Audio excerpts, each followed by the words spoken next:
2004 വിനയന്റെ സംവിധാനത്തിൽ പുറത്തിറങ്ങിയ മലയാള ഹൊറർ ചിത്രമാണ് വെള്ളി നക്ഷത്രം. ആ സിനിമയുടെ പേര് കേൾക്കുമ്പോഴേ അതിൽ അഭിനയിച്ച തരുണി എന്ന സുന്ദരി കുട്ടിയാകും ഏവരുടെയും മനസ്സിലേക്ക് ഓടിയെത്തുക.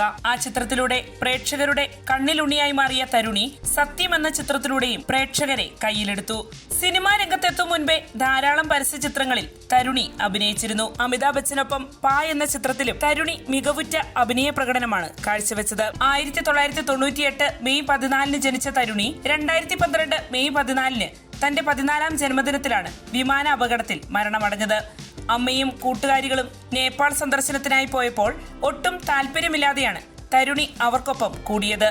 പോകും മുമ്പ് തന്റെ എല്ലാ കൂട്ടുകാരികളെയും, എന്തിനേറെ പിണക്കമുള്ളവരോട് പോലും യാത്ര പറഞ്ഞാണ് തരുണി പോയത്. തന്റെ അവസാന യാത്രയാണിതെന്ന് അവരോട് സൂചിപ്പിക്കുകയും ചെയ്തുവത്രേ. മകളുടെയും ഭാര്യയുടെയും അകാല വിയോഗത്തിൽ മനമിടിഞ്ഞ ഹരീഷ് സച്ദേവ് എന്ന തരുണിയുടെ അച്ഛൻ ഇന്ന് ഭക്തിമാർഗത്തിൽ ജീവിക്കുകയാണ്. തരുണിയുടെ അവസാന ചിത്രമായ വെട്രി സെൽവൻ 2014 പുറത്തിറങ്ങിയത്.